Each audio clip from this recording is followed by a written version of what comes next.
Kilalanin natin ang istorya ni Mika na isang house manager sa isang bilyonaryo. Tanyag na CEO sa kilalang negosyo sa Pilipinas na si Ben. Tunghayin natin ang hindi inaasahang pag-iibigan ng dalawa at kung paano ito nagsimula. Ang buhay ni Ben ay umiikot lamang sa trabaho, trabaho at trabaho. Mag-isa na lamang siya sa buhay at wala na siyang mga magulang at tanging nag-iisang anak. Kahit na siguro'y maraming pera, ay hindi pa rin maikakaila ang kahirapan niya sa buhay. Wala siyang kasama at mag-isang nakatira sa malaking mansyon na iniwan ng kanyang mga magulang para sa kanya.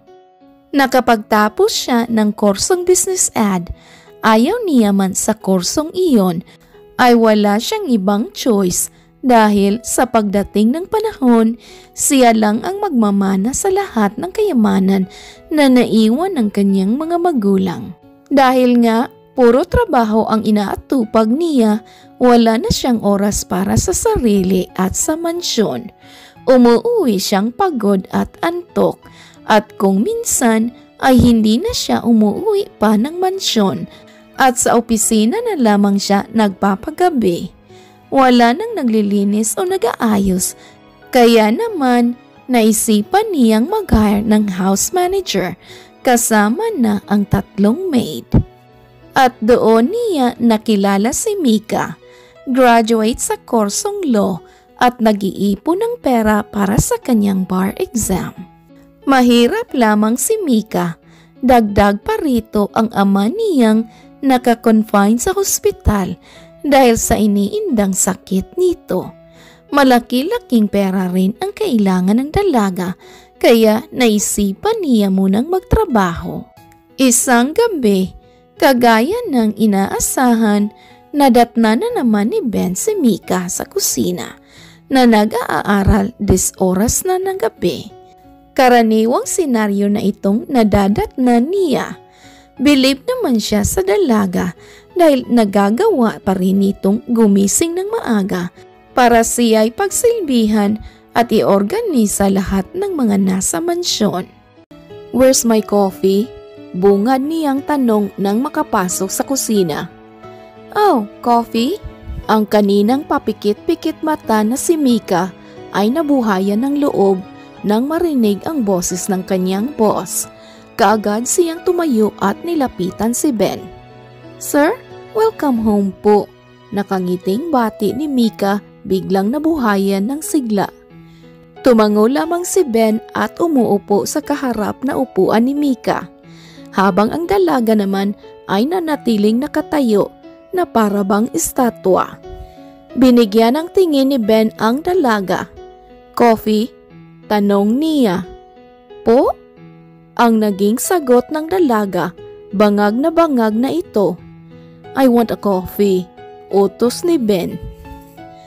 Napalakpak si Mika nang maintindihan ang sinabi ng kanyang boss. Nakakaintindi naman siya ng English, nalalayo lang talaga ang kanyang isip dahil siguro sa dami ng kanyang inaaral. Coffee, okay." Napatampal na lang ng noo ang dalaga. "Sorry sir, bangag lang po ako ngayon," aniya at pumunta ng kitchen para magtimpla ng kape. "Yeah, you probably need to sleep," tugon ni Ben habang tinitigan si Mika na busy sa pagtimpla ng kape. "Nakakatulog naman po ako," saad ni Mika nang makabalik dala-dala ang kape at iilang pagkain para sa kanyang amo. Nilapag niya yon sa harap. Tumingin naman roon si Ben. "You want to have a vacation?" tanong niya. Mas lalong lumiwanag ang mukha ni Mika at lumaki ang pagngisi. "Oh, talaga po? Bibigyan niyo po ako ng vacation?" Kinuha ni Ben ang kape at sumisip-sip mula roon. Kanina pa niya hinahanap ang kape ni Mika. Masarap na masarap kasi ang pagkakatimpla nito. "Hindi," sagot niya.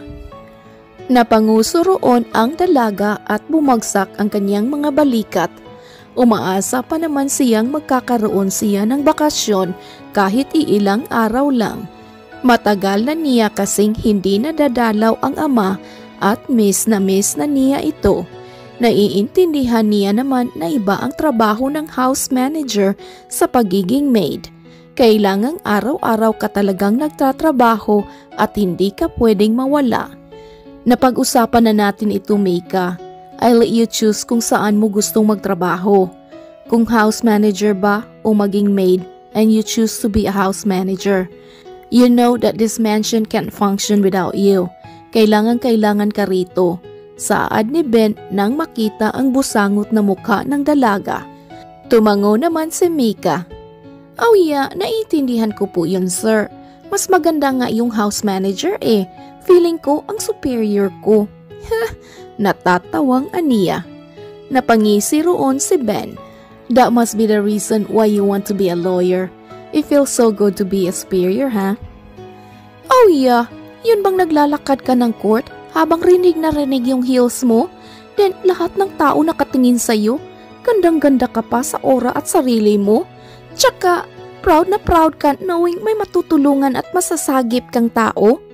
Nakangiting kwento ni Mika. Umaura pa ito habang sosyal na nakaupo at sabay na tumawa. Ay, pasensya na po sir ha. Ang daldal ko po. Oh no, it's fine. I like talking to you. Pag-amin ni Ben na siyang ikinatigil ng dalaga. Eh, ako po? Ha? Oh, ang sabi ko po, ako din. I like talking to you too. Ani ng dalaga at ngumiti. Wala nang komento roon si Ben. Tahimik lamang siyang kumain ng tinapay at umiinom ng kape. Nang tingnan niyang muli si Mika ay malalalim na ang titig nito sa kanya. What? Tanong niya. Oh, ayos lang po ba kayo, sir? Tumango si Ben, bahagyang kumunot ang noo. Yes, I'm good. Why? Hindi naman po sa nangingialam ako sa inyo. Pero nabalitaan ko kasi kanina na nagkaproblema daw ang kumpanya niyo. Kaya tinanong ko kung ayos lang kayo. Sagot ni Mika bahagyang nahihiya. Oh, it's fine. You don't have to worry. I know the business well since I was a kid kaya alam ko ang mga solusyon. Tumango ang dalaga at ngumiti ngunit hindi niya maiwasang mag-alala sa amo. Kahit na siguro alam na alam nito ang negosyo ay hindi pa rin maiiwasan ang mga problema na hindi na natin alam kung anong solusyon ang dapat gawin. You won't ask me what happened? Tanong ni Ben. Ang akala kasi nito'y tatanungin siya kung anong nangyari. Ayaw pa naman niya sa mga taong nangingialam sa buhay ng iba lalo na't hindi ito alam ang buong istorya. Hindi po. Ayoko pong mangialam at saka alam ko naman pong makakaya niyong lutusan kung anumang problemang pinagdadaanan niyo. Pero Sir Ben, handa po akong tutulong sa inyo kapag hindi niyo na kaya. Kung kailangan niyo ng kausap o masasandalan kapag malapit na kayong bumigay, andito lang po ako. Kasi hindi lang po mansyon niyo ang babantayan at aalagaan ko, kundi kayo rin. Nakangiting saad ni Mika. Hindi pa man niya kilala ng lubusan ang kanyang amo, ngunit alam niyang mabuti itong tao at alam niyang malakas ito, kaya naman gusto niyang iparamdam na hindi siya nag-iisa. Malalim na sana ang titigan ni Mika at Ben nang biglang sinampal ng dalaga ang sobrang kapal na libro sa mesa. Nako talaga, kapag ako naging lawyer, ako magiging tagapagtanggol ninyo. Malakas nitong saad. Napangiti na lang si Ben habang pinagmamasdan si Mika na nagsasalita.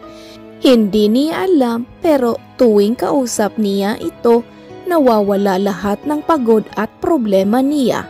Gumagaan ang kanyang pakiramdam kapag magkausap sila at nakakaramdam siya ng kasiyahan na minsan na rin nawala sa kanya. Sa unang pagkakataon, nakahanap siya ng tao na handang makinig sa kanya at komportable siyang kausapin. Ang pangungulila niya sa kanyang mga magulang ay unti-unti nang nawawala ngayong nandito na si Mika. Wait, uwi ka na? Maaga pa ah. Bungad na tanong ni Carlos na siyang matalik na kaibigan at kasosyo sa negosyo ni Ben. Nakita niya kasi itong nagliligpit na ng mga gamit sa opisina at handa nang umuwi. What do you mean? It's already 9 p.m. na ah.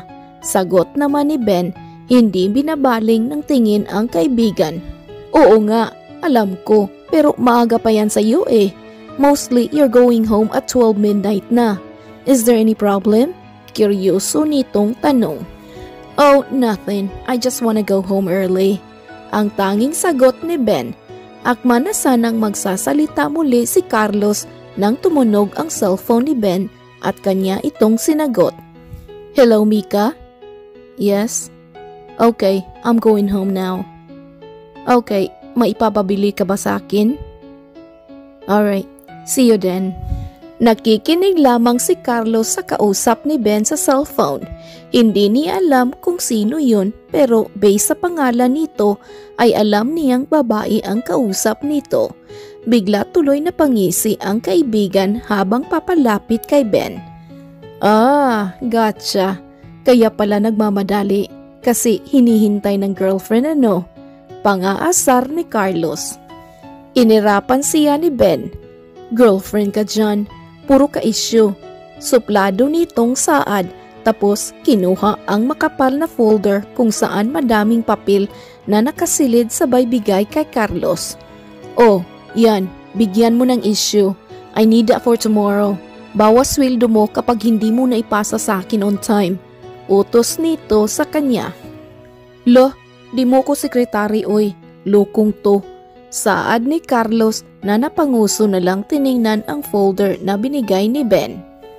Nakalimutan mo ba na on leave ang sekretary ko? And you volunteered to be my secretary? Baka bawiin ko ulit sahod mo na pinangbabar mo lang. Tsaka sumbong pa kita sa papa mo na buong araw ka lang nakahilata sa opisina ko. Tumawa ng bahagya si Carlos. Kahit kailan ay hindi talaga madaan sa biro itong kaibigan niya. Hindi niya din alam kung paano niya ito nakilala o nasikmuraan gayong napakalayo ng mga ugali nila. Hindi na nagsalita si Ben at tuluyan nang umalis at iniwan na walang paalam ang kaibigan. Patakbo siyang pumunta ng parking lot para sumakay sa kanyang kotse. Ewan niya ba wala namang problema sa kanila o nangyari. Gusto na lang niyang talagang umuwi ng maaga. At ipagkakait niya man o hindi, si Mika ang dahilan kung bakit siya nagmamadali. Deng, what happened to me? Natawa na lang si Ben sa kanyang sariling pagbabago. Nitong mga nakaraang araw na rin niya napapansin ang sarili na maagang umuwi kahit na hindi pa natatapos ang trabaho para makasama si Mika. Saktong pagtapak pa lang sa mansyon ay si Mika na kaagad ang hinahanap niya. Para bang kagagaling niya ng school at ang una niyang hahanapin ay ang kanyang ina. Nahuhulog na ba ako sa kanya? Tanong niya pa sa sarili habang nagmamaniho. Hindi na niya napansin ang sariling nakangiti habang iniisip ang dalaga. Sa mga nagdaang araw ay mas lalong napapalapit ang dalawa. Higit pa sa trabaho at amo ang kanilang turingan. Madami silang nagawa ng magkasama. Mag-grocery, magluto, mag-movie marathon at tinulungan niya pa ang dalaga na mag-aral kahit kaano pa ang pagod niya sa buong araw. Wala man siyang experience sa pagmamahal, ngunit alam naman niya kung kailan mahal niya ang isang tao. At siguro nga ay tama siya. Napapamahal na nga siya kay Mika nang higit pa sa kanino. Agad na nakarating si Ben sa mansyon at unang tapak niya pa sa labas ay rinig na niya ang mga tawanan ng mga tao sa loob. Napakunot ang kanyang noo nang madatnan ang iba pang mga kasambahay bukod kay Mika. Good morning, sir. Bati nilang lahat at tumayo para bumati.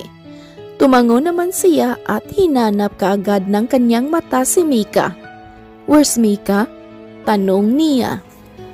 Nasa kusina po, may kinuha lang. Ang sabi niya po kasi magmo-movie marathon daw tayo. Yay!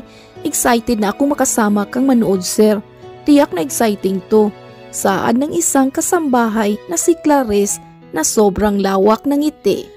Tumango na lang si Ben at bahagyang ngumiti. Hindi naman ganito ang kanyang inaasahan. Ang akala niya ay si Mika ang makakasama niya gaya ng noon. Oh, good evening, sir. Biglang dumating si Mika. Dala ang malaking bowl ng popcorn. Nilapag niya yon sa table at lumapit kay Ben sabay kuha ng bag nito. I thought it's just the two of us. Mariing bulong ni Ben kay Mika. Ngumisi naman ang dalaga. The more the merrier po, sir. Ani nito at pumunta na sa living room. Napailing na lang si Ben at walang nagawa kundi sumunod sa dalaga. Bagot ang kanyang mukhang tumabi kay Mika. Kumuha siya ng isang can ng Coke at agad yung tinunga. Oy, Mika, totoo ba to? Balita ko, nililigawan ka raw ni Joseph, ha? Yung guard sa Reyes Village? Saad ni Venus na kasama nilang manood. Umugong naman roon ang tenga ni Ben dahil sa narinig. Ha? Hindi ah, magkaibigan lang kami noon. Sagot ni Mika. Oh yeah? Bakit inakbayan mo nga si Joseph noong isang araw Sabay pa ata kayong namalingki noon at dinala pa niya ang bag mo. Umigting ang paa ni Ben ng mga oras na yon. Sumandal siya sa sofa at pinagtitigan ng mabuti ang dalaga habang hawak ang kanyang Coke.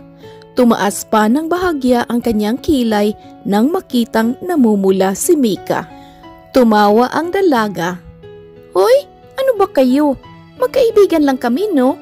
Nasugatan kasi ako sa paa noon at nahihirapang maglakad kaya pinaakbay niya ako nung isang araw. Walang mali siya yun. Tigilan niyo nga ako. Andito si Sir, oh. Mahiya naman kayo. Saad ng dalaga. Ay, bakit? Okay lang naman yun kay Sir. Hindi ba, Sir? Oh yeah, it's fine with me. At least nalalaman ko kung ano ang pinagkakabalahan ni Mika bukod sa mag-aral. Tell me more about it. Malamig na tugon ni Ben, hindi niya talaga pinuputol ang titig sa dalaga. Bumaling ng tingin si Mika sa kanya at dahil nga magkatabi sila sa iisang sofa ay aksidenteng nahawakan ng dalaga ang kanyang hita, ngunit agad niya namang iniwas iyon. Oops, sorry. Sa tingin niyo, sir, bagay ba sila Mika at Joseph? Singit na tanong ni Clarice kay Ben. Dahil doon, nagtitigan sina Mika at Ben.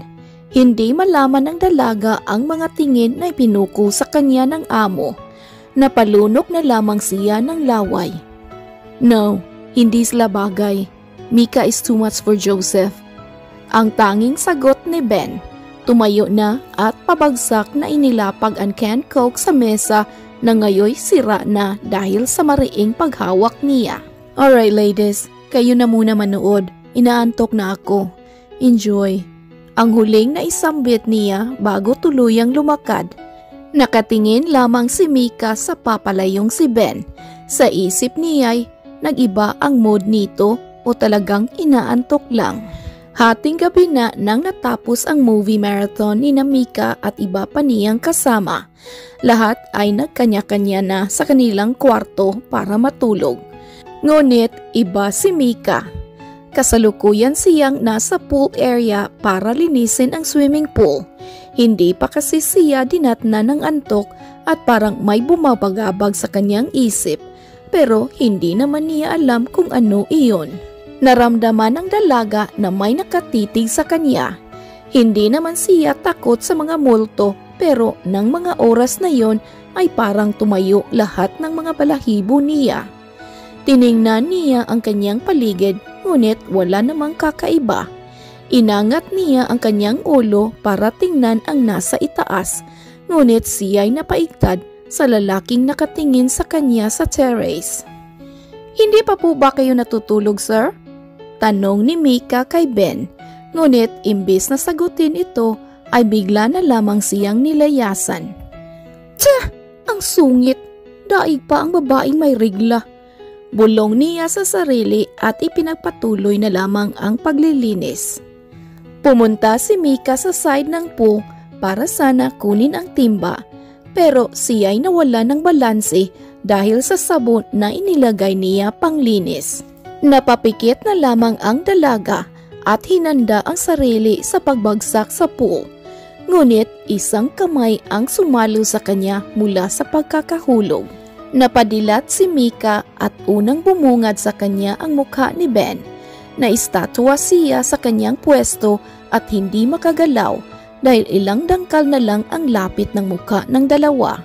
"Sir?" Mahinang tawag niya rito. "Mika, you should be more careful. Paano na lang kapag tuluyan kang mahulog at mabagok ang iyong ulo?" Ramdam niya ang galit sa boses nito. "Oh, pasensya na po sir, hindi ko po namalayan." Tinayo naman siya ni Ben at bahagyang inilayo mula sa pool. "Salamat po sa pagsagip sa akin," ani ng dalaga.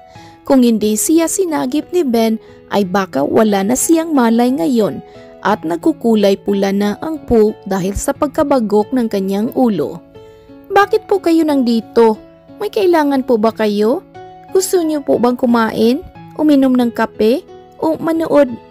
Hindi na natuloy ni Mika ang kanyang sinabi dahil sa pagsingit ng kanyang boss.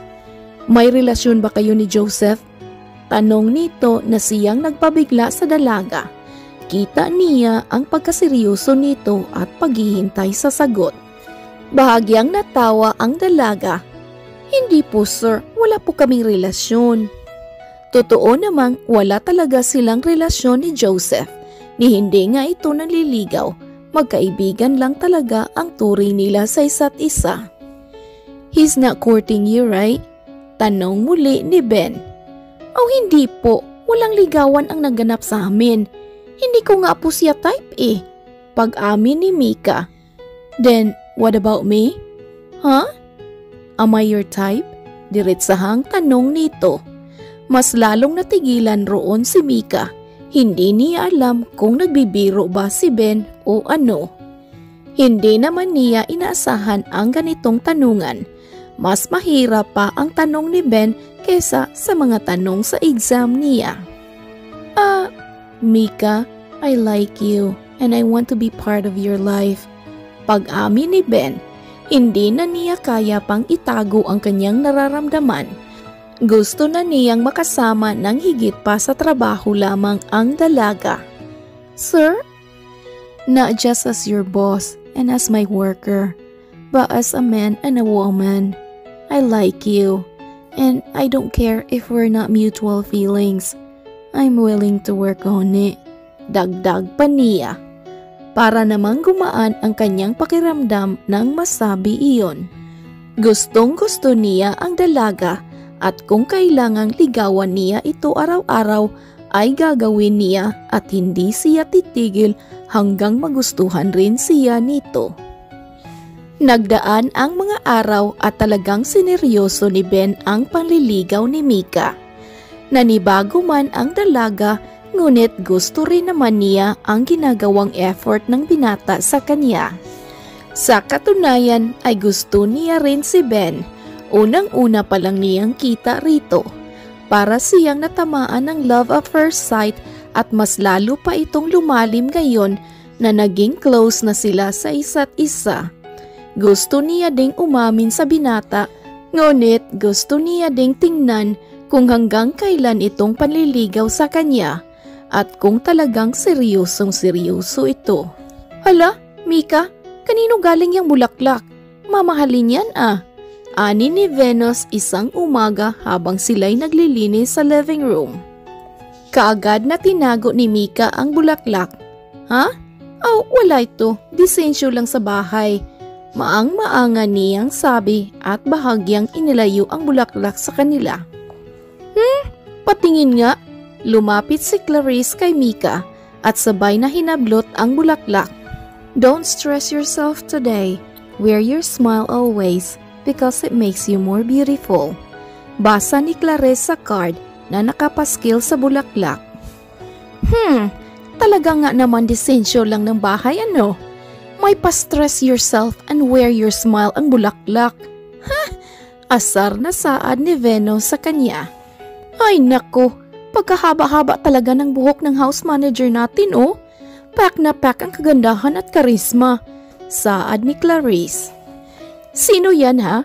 Hindi ako maniniwalang si Joseph ito dahil lugmok yun mag-Ingles. Akalain mo, tinanong ko kung ano ang Ingles ng ilang taon ka na. Tapos sinagot, how much is your age? Ah, Diyos ko! Kwento ni Veno sa kanila. Natawa naman roon si Clarice. Tama nga ang sabi ni Sir Ben. Masyadong perfect si Mika para maging sila ni Joseph. Siguro nga, baka magdugo ilong ni Joseph kaka-Ingles ni Mika basta mag-away sila. Tigilan niyo nga si Joseph, mabuting tao naman yun. Komento ni Mika sa kanilang dalawa. Pero sino nga kasi yan ha? Tingin ko ay mayaman ito manliligaw mo ano? Nox naman, nakabingwit ng sugar daddy. What? Ang gwapo at maskulado niya namang sugar daddy kung ganun. Natatawang saad ni Mika. Sabay pang nagulat ang dalawang tsismusang kasambahay sa mansyon at pinagsasapak si Mika dahil sa kilig. Nanahimik na lamang si Mika at nagkunwaring walang sinabi. Gusto man niyang ikwento ang panliligaw ni Ben, ngunit ayaw niya namang magka-issue pa rito lalo na sa lagay ng kanyang amo. Ayaw niyang isipin ng iba na pinapaboran siya ng kanyang amo dahil lang gusto siya nito. Saka na siguro siya aamin kapag maging maayos na ang daloy ng lahat. Nalalapit na ang bar exam ni Mika at halos ilang gabi na siyang walang maayos na tulog dahil sa kaba at excitement. Confident naman siyang masasagutan niya lahat dahil alam niyang nag-aral siya ng mabuti. Dagdag pa roon ang suporta na pinakita ni Ben sa kanya na mas lalong nagpapagaan ng kanyang loob. Ngunit isang hindi inaasahang pangyayari ang natanggap ni Mika bago ang unang araw ng kanyang bar exam. Isang tawag mula sa hospital kung saan ibinalita na ang kanyang ama ay inatake sa puso at kailangan ng opera kaagad. Wala nang inaksaya pang oras si Mika at agad na nagtungo sa ospital kasama niya naman si Ben na siyang naghatid sa kanya. Hindi maiwasan ng dalaga ang maiyak at manginig habang iniisip ang kalagayan ng kanyang ama. Tanging silang dalawa na lamang ang magkasama sa buhay. Nag-iisa lamang siyang anak at wala na rin ang kanyang ina. Sobrang sakit na nang mawala ang kanyang ina at ayaw na niya ulit itong maranasan sa kanyang ama. Hindi niya itong kakayanin. Kahit na single parent na lang ang meron siya, ni hindi niya naramdaman ang kakulangan sa pagmamahal sa kanyang ama. Lahat ibinuhos nito para sa kanya. Pati pag-aaral ng law, kahit na mahal at maraming gastusin, ni hindi niya narinig na magreklamo ang kanyang ama at buong galak na pinagtustusan ang kanyang mga kailangan. Kaya naman, pinagbubutihan niya ang pag-aaral para sa bar exam. Dahil ito lang ang tanging daan niya para mas lumago pa ang buhay nila ng kanyang ama at masuklian lahat ng paghihirap nito para sa kanya. Di nagtagal ay nakarating na sila sa hospital. Takbo kaagad si Mika papasok. Hindi na niya hinihintay pa si Ben. Dahil sa pagmamadali ay hindi na niya alam ang direksyon pupuntahan. Ang alam niya lamang ay papuntang operation room ang kanyang ama. Subalit hindi niya naman alam kung nasaan iyon. Hanggang sa may isang kamay ang humablot sa kanya. Tiningnan niya yon at makitang si Ben na nagmamadali rin. Operating room. Utas nito at kaagad na tinakbo papunta sa destinasyong yon. Kaagad silang nakarating sa floor kung saan ang operating room. Sakto naman ang oras ng pagdating nila dahil ipapasok na ang kanyang ama sa operating room. Papa! Sigaw ni Mika at patakbong pumunta sa kanyang amang walang malay na nakahiga. Hinawakan niya ang kamay nito ng mahigpit at hinalikan. Papa, nandito na ako. Pasensya na po, natagalan ako. Humahagulhol nitong Aniya. Inatake sa puso ang papa mo kanina lang at based sa resulta na inexamine namin, kailangan na niya ng operasyon. It's a good thing that you're here and on time so we can get your consent. Paliwanag ng doktor kay Mika at Ben. Please, sabihin niyo po sa akin, hindi naman po malala ang kalagayan ni Papa, diba? Magiging maayos naman siya pagkatapos ng operasyon? Tanong ni Mika. There are parts na mahihirapan kami sa pag-opera sa papa mo dahil bumabase lamang ang resulta sa magiging reaksyon ng katawan niya. But we will do our very best to save your father. Huling sambit ng doktor bago pumasok sa operating room para maghanda na. Naiwan na lang na nakahagulhol si Mika habang nakasalampak sa sahig. Nawawalan siya ng lakas nang makita ang ama na kinarga papuntang operating room. Hindi niya kailanman inisip o hinangad na makita ang kanyang ama sa ganitong kalagayan. Ang akala niya'y maayos na ang kalagayan nito dahil maayos naman ang resulta nito sa pagiging diabetic niya. Si Papa, hindi ko kakayaning mawala si Papa. Umiiyak niyang saad habang nakatingin kay Ben. Niyakap lamang ni Ben si Mika, sabay hagod sa kanyang likod. Wala siyang masabing tamang salita para pagaanin ang loob ng dalaga. Siguro sa ngayon ay yakap lamang ang maibibigay niya. Hey, it's okay. Everything will be alright. Your father will be fine. I promise. 8 oras ang nakalipas. 8 oras na naghintay si Mika sa operasyon ng kanyang papa kasama si Ben na hindi umaalis sa kanyang tabi at nakahawak lamang sa kamay niya bilang suporta. Sarado ang utak ni Mika ng mga oras na yon. Wala na siyang ibang nasa isip kundi ang kanyang ama lamang. Ni hindi na niya namalayan na sa mismong araw rin iyon magaganap ang kanyang bar exam. Habang si Ben naman ay inaalala ang bar exam ni Mika. Umaga na at malapit na rin ang oras ng exam para sa mga lawyer. Mika, tawag ni Ben sa dalaga. Kanina pa kasi ito walang imik at nakatulala lamang. Alam niya hindi ito ang tamang oras para sabihin sa dalaga ang exam. Pero importanteng ganap din ito para kay Mika. I just wanna let you know that the bar exam will start soon. Mahina nitong saad. Tiningnan ng dalaga ang orasan na nakapaskil sa dingding. Hindi na yun importante. Hindi ko alam kung kakayanin ko bang mag-exam. Kung blanko ang utak ko kakaisip kay Papa. Saad ng dalaga. Tumango si Ben. Naintindihan niya ang ibig sabihin ng dalaga. Kung siya rin ang nasa posisyon nito, hindi niya rin makakayang makapag-isip ng tama habang ang mahal niya sa buhay ay nasa binggit ng kamatayan. Biglang bumukas ang pinto ng operating room at lumabas ang doktor na siyang nag-opera sa papa ni Mika.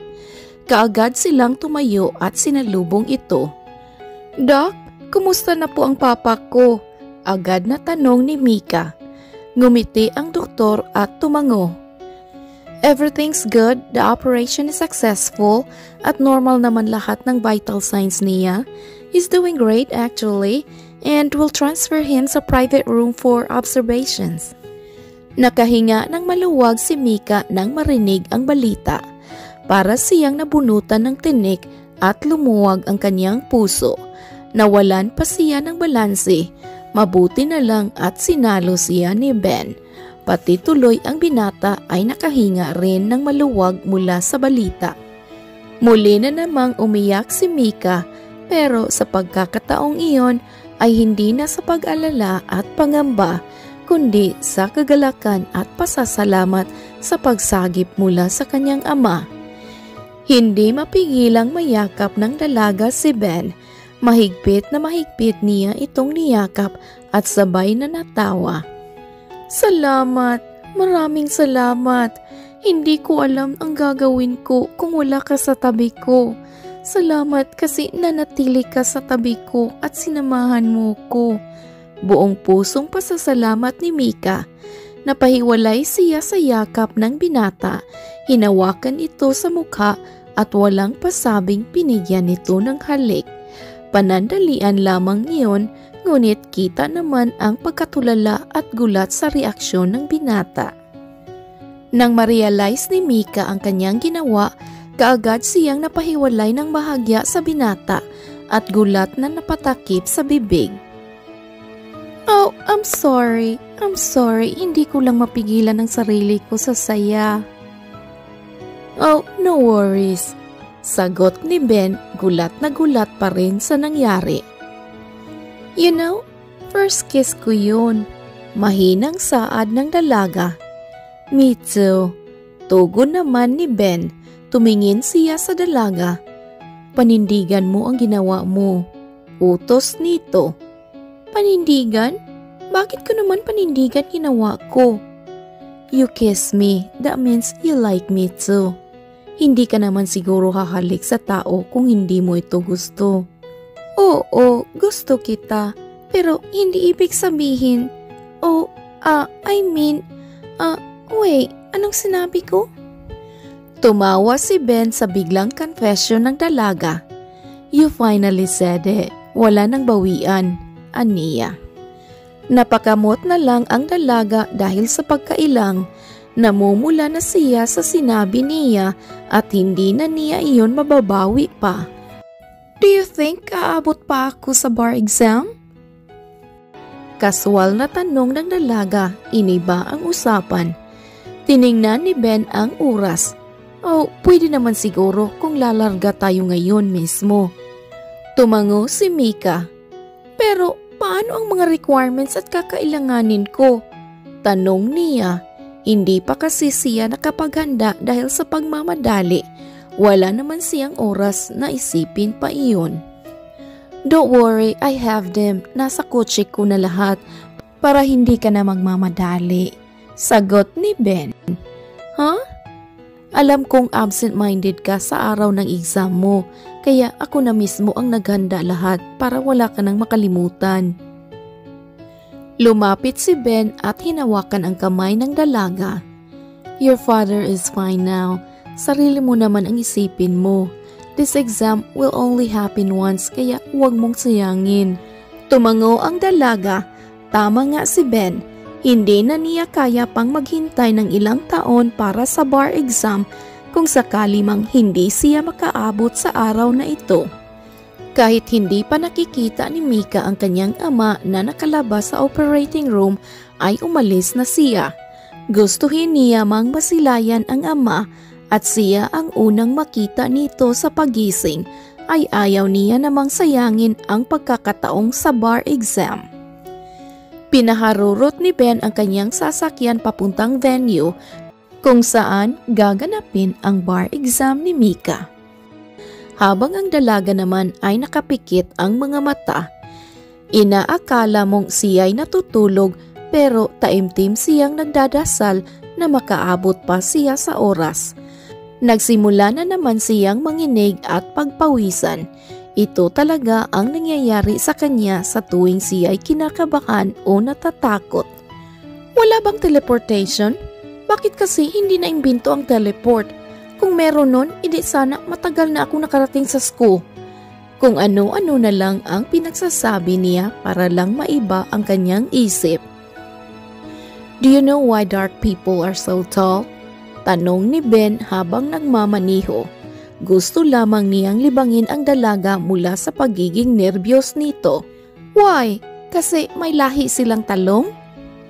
Because they are Negroes. You get it? Wait, bakit naman nasali ang talong? Hindi ko alam. Siguro parehas silang dark color at mataas kaya ganun. Naguguluhang sagot ni Mika. Napatawa roon si Ben. Eggplant is dark violet. Are you colorblind? Aba, Malay ko, alam ko naman dark violet ang kulay ng eggplant, no? Hindi ko lang talaga alam bakit naisip ko yung talong. Aba, ewan. You know, mas lalo mo akong pinastress. Nakarating agad sila sa kanilang destinasyon nang hindi nila namalayan. Hindi na sila nag-aksaya pa ng panahon at agad na pumasok sa gate. Pero may guard namang pumigil sa kanila. Pinakita ni Mika ang kanyang ID. Bar examiner po ako, kuya. Pagpapakilala niya. Naku, pasensya na po ma'am. Halos 2 oras na kayong late at mahigit na pinagbabawal na bawal nang magpapasok. Tugon ng guard. Kuya naman, examiner naman po ako. Natagalan lang ho ako kasi inuoperahan pa ang papa ko. Sige na po, papasukin niyo na po ako. Kapag ako nakapasa kuya, i-invite ko kayo sa handa namin. Maglilitsyon kami, promise. Gugustuhin ko naman pong papasukin kayo, pero hindi na po talaga pwede eh. Pasensya na po ma'am, bawi na lang kayo sa susunod. Bumagsak ang balikat ni Mika. Wala na nga talaga siyang pag-asang maka-exam sa araw na yon. Kung papasukin man siya, ay tiyak na makulangan siya sa oras. Lugmok ang kanyang mukhang hinarap si Ben. Hindi na pwede. Saad niya at bahagya pang ngumiti. Oh, it's okay. May next year pa naman. We can still wait. Ani ni Ben sa dalaga. Paano na lang kung mawala sa utak ko lahat ng inaral ko? Walang sense na tanong ni Mika. Kung mawawala man, edi mag-aaral ka ulit. I'll help you. Niyakap na lang ni Ben si Mika. Ramdam nito ang disappointment at kalungkutan nito. Isa siya sa nakakita kung gaano kapursigido ang dalaga sa pag-aaral para sa darating na bar exam. Pero mauuwi lang pala ito sa wala. Oh, no worries. I'll do everything para hindi masayang ang efforts mo. Pangako ni Ben, gagawin niyang posible ang impossible para sa dalaga. 2 linggo na ang lumipas matapos ang operasyon ng ama ni Mika at bar exam niya. Sa loob ng 2 linggo ay naging maayos naman ang kondisyon ng kanyang ama at balik na din sa dati nitong kalusugan. Masaya naman roon ang dalaga pero ramdam niya ang kakulangan sa kanyang kasiyahan. Pa, saan ba tayo pupunta? Kanina pa tanong ng tanong si Mika sa kanyang ama kung saan sila pupunta. Basta nga, huwag ka nang makulit dyan. At kanina pa din siya hindi sinasagot ng kanyang ama. Kapag talaga nasira itong kotse ni Ben, sinasabi ko sa inyo, ikaw magiging house manager niya for 1 year. Banta niya sa ama, gamit kasi nilang sasakyan ang kotse ni Ben. Nagkamabutihan naman sina Ben at ang papa ni Mika. Pinakilala ng dalaga si Ben bilang boyfriend nito. Nung una ay ayaw pa ng papa niya, ngunit nang malaman na may interest din ito sa mga karera ay agad itong napauo. Hindi yan. Wala ka bang tiwala sa akin? Dati kaya akong champion sa mga karera ng kotse. Doon nga na-inlove yung mama mo sa akin eh. Hindi ko naman tinatanong. Bulong na saad ni Mika.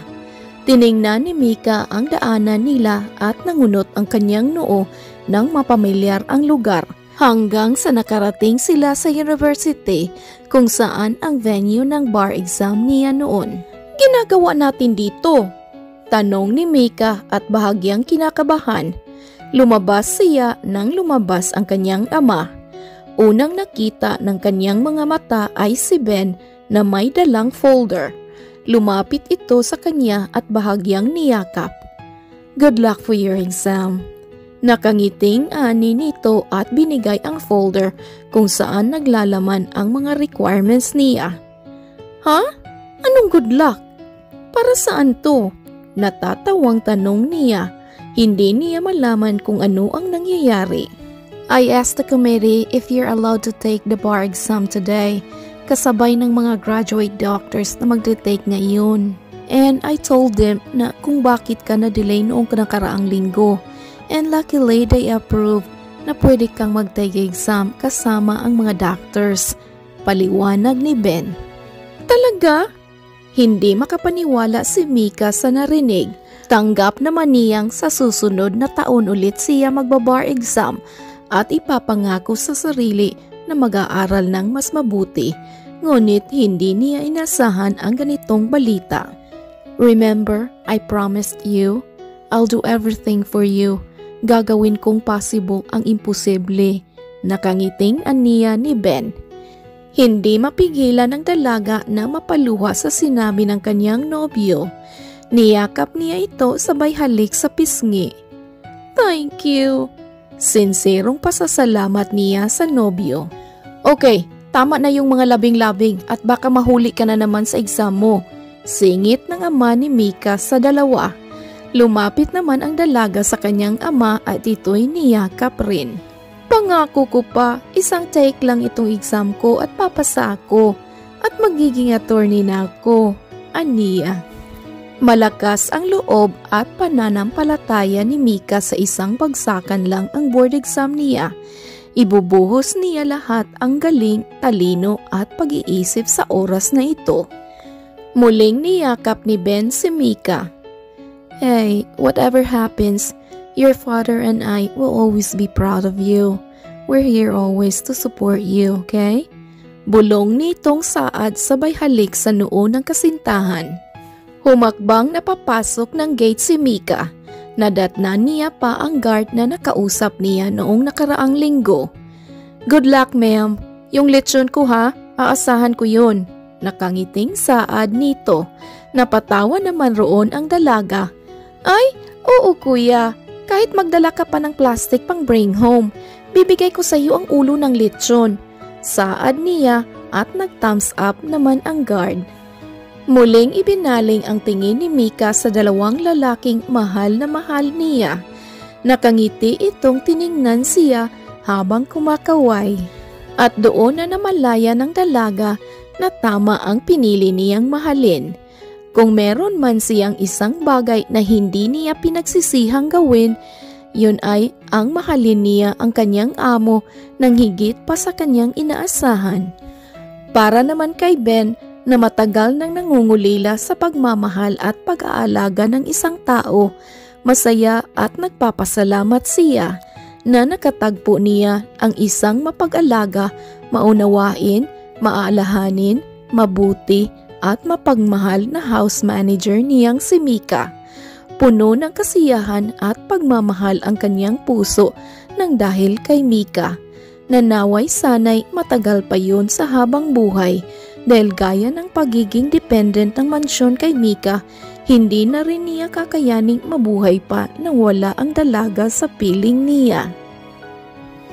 Mabilis na dumaloy ang panahon para kay Ben at Mika at dumating na rin ang inaasam-asam nilang araw na malalaman na ni Mika kung siya ba ay nakapasa sa bar exam ng pag-aabogada o hindi.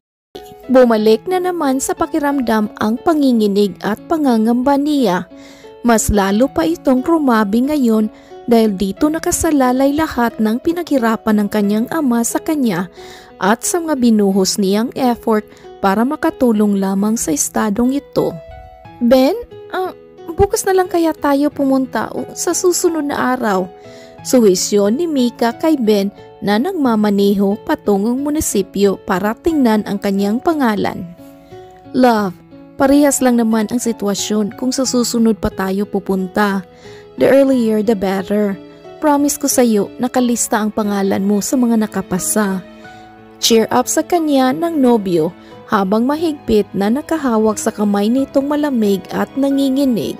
May ilang beses pa niya itong hinalikan para kumalma. Pero what if wala ako sa listahan at hindi ako nakapasa? Mamahalin mo pa ba ako kapag hindi ako nakapasa first take? Tanong ng dalaga, natataranta na dahil sila'y papalapit na sa destinasyon. Oh my kulay love, ilang ulit ka nang inorasyonan ng ama mo dahil sa pag-iisip mo ng ganyan pero hindi pa rin nawawala. Tsaka kahit mag-ilang take ka pa ng bar exam, hindi magbabago ang pagmamahal ko sa iyo. Saad sa kanya ni Ben. Sakto namang nakarating na sila sa munisipyo. Nasa kotse pa lang sila ay kita na kung gaano kadaming tao. May nag-iiyakan, nagsisigawan, nagyayakapan at kanya-kanyang gawa para mailabas ang kanilang emosyon nang makita ang resulta ng board. Lumabas na ang dalawa mula sa kotse. Nakaalalay lang si Ben kay Mika na wala atang planong umapak ng hakbang papunta sa loob. Tiningnan ni Ben ang kasintahan. Minsan na rin niyang naranasan ang ganitong senaryo nung siya'y nag-take ng board exam, kaya naman naintindihan niya ang kilos ng dalaga. "Are you okay? Gusto mo ba ako na lang ang pumunta at magtingin? You can stay here and wait for me." Saad ng nobyo, ngunit umiling si Mika. Mailang beses siyang huminga ng malalim at ngumiti. "No, it's okay. I can do it. Whatever happens, I'll take it and be happy." Kung ano man ang magiging resulta ng exam, kung nakalista man siya sa nakapasa o hindi, masaya siya sa magiging resulta dahil alam niya sa sarili niyang binigay niya lahat at binuhos niya lahat para makapagtapos ng abogasya. Hindi pa naman ito ang katapusan, may susunod pa namang taon at pwede naman siyang mag-retake. Ang importante ay hindi siya susuko at gagawin niya pa rin ang lahat para makuha ang inaasam na karangalan para sa sarili. Nagtungo na ang dalawa sa pwesto kung saan makikita ang mga pangalang nakalista. Madami mang tao ay nakasiksik sila para mas lalo itong maklaro. Kaliwat kanan sila sa pagtitinginan hanggang sa bigla na lamang napatigil si Mika habang titig na titig sa isang mahabang listahan ng mga pangalan. "Mahal? Ben?" Tawag niya sa nobyo at agad naman itong nagtungo sa kanya. Hindi na kailangan pang magtanong ng binata at tumingin na lang sa tinitigan ng dalaga. "Tama ba to?" Tanong ni Mika, naninigurado sa kanyang nakita.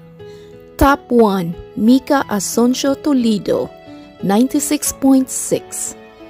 "Oh my gosh, baby, you're top 1. You're on top." Saad ni Ben kay Mika. Kitang-kita ang pangalan ni Mika sa pinakaitaas na listahan. Nangunguna siya at klarong-klaro ang tinta. Nag-uunang lumabas ang mga luha ng dalaga. Napayakap siya sa kanyang nobyo at doon napahikbi.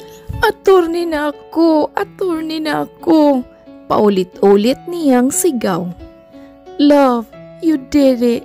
I'm so proud of you! Mahal na mahal kita!" Sigaw rin ni Ben. Naghiwalay ng yakap ang dalawa at naghalikan. Muling tiningnan ni Mika ang listahan. Abot hanggang universe ang kanyang kasiyahan sa nakita.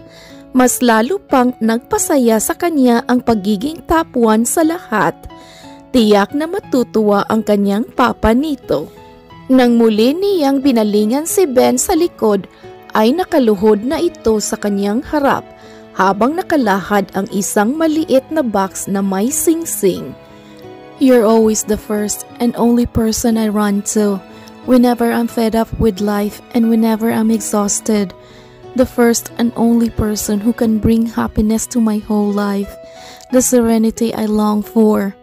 Life is suffocating indeed, yet with you, it feels free and magnificent. Attorney Mika Asoncio Toledo, will you marry me?" Muli na namang dumaloy ang mga luha ni Mika. Tanging pagtango lamang ang kanyang ginawa bilang sagot sa proposal ni Ben dahil talagang na-speechless na siya sa mga nangyayari. Isinuot naman agad ni Ben ang singsing kay Mika. Kasabay nun ang malakas na palakpak at sigawan ng mga taong nasa kanilang paligid. Nagtawanan ang dalawa at nagyakap. "Mahal na mahal kita at patuloy kitang mamahalin sa bawat araw na lumipas." Aniya ni Ben sabay halik sa noo ng kasintahan. "Salamat dahil nandito ka palagi sa tabi ko. Sabay nating tatahakin ang pagtupad ng aking pangarap. Mahal na mahal kita." Anyaya naman ni Mika. Isang makahulugang tingin ang iginawad nila sa isa't isa. Puno ng kagalakan at pagmamahal ang makikita mo sa kanilang mga mata.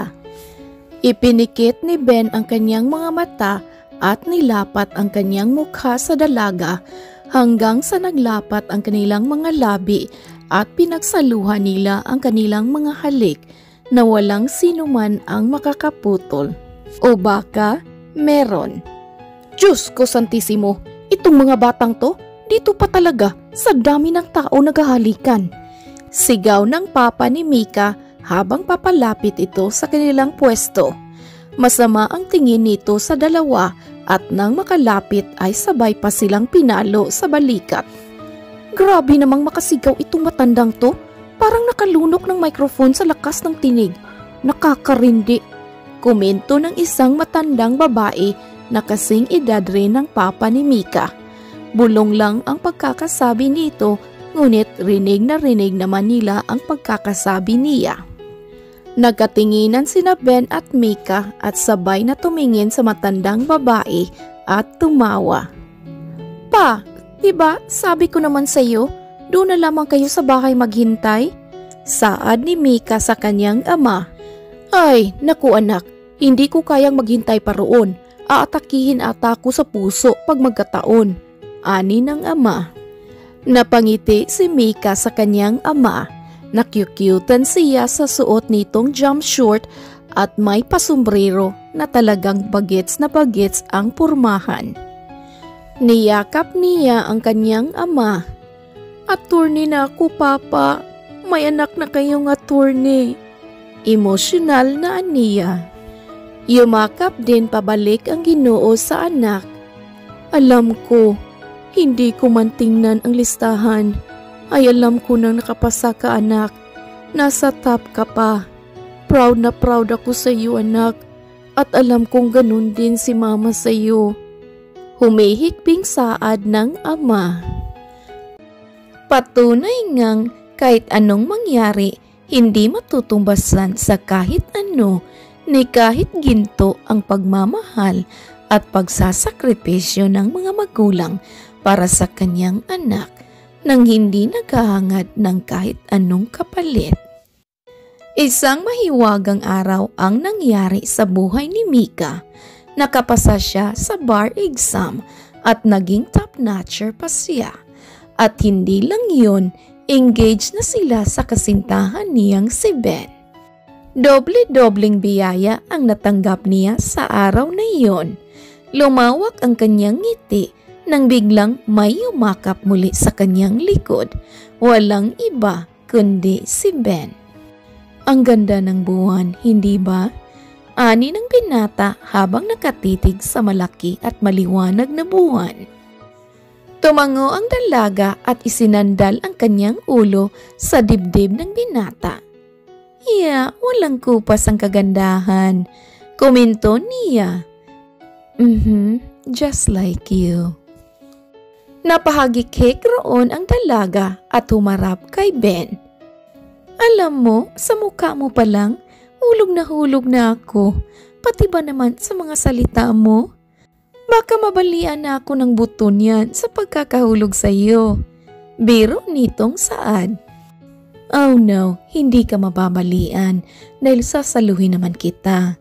Banat ng lalaki na mas lalong ikinatawa ng dalaga. Ang mais mo. Mahal na mahal kita, Mika.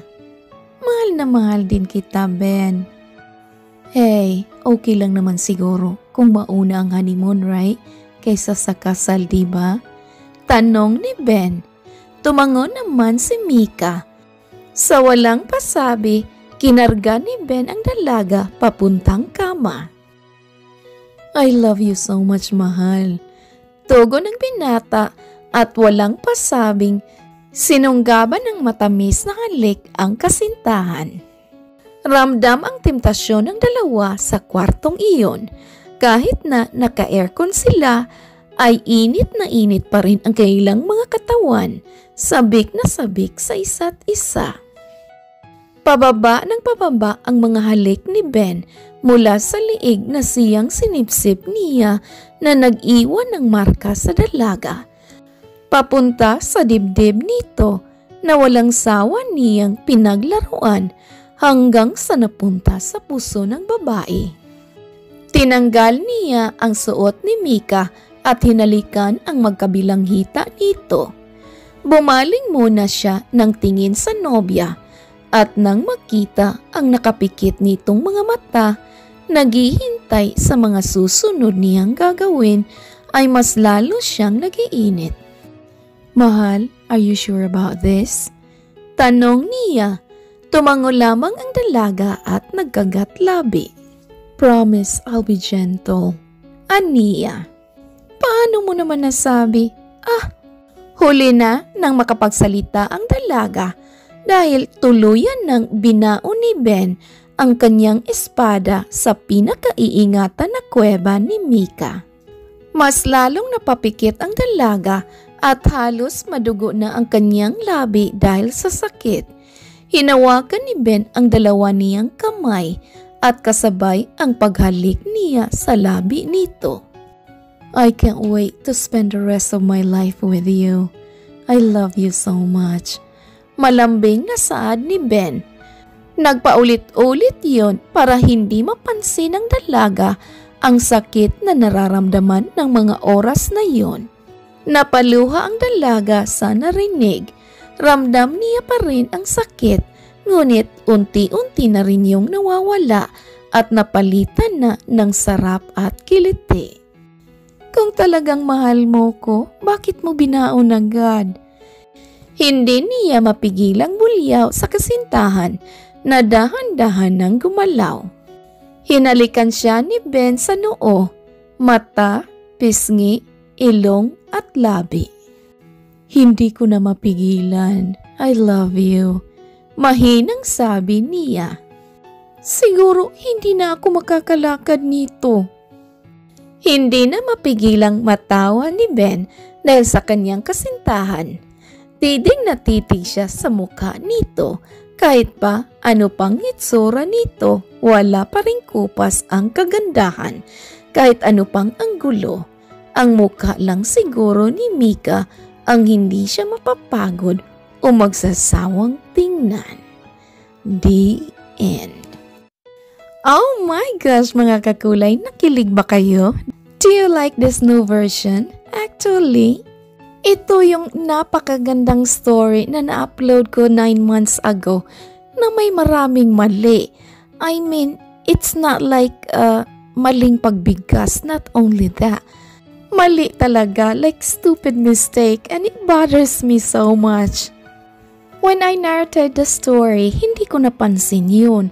At saka, paulit-ulit ko pang binanggit. OMG! I'm sure some of you remember my mistakes kasi ang daming comments noon. And they corrected me. OMG, nakakahiya talaga. I mean, I made mistakes all the time, but this one bothers me kasi it's so simple at hindi ko na-think kung tama ba o hindi. So finally, I got a chance to correct the story and add a little more. Especially sa kilig scene moment at the very end.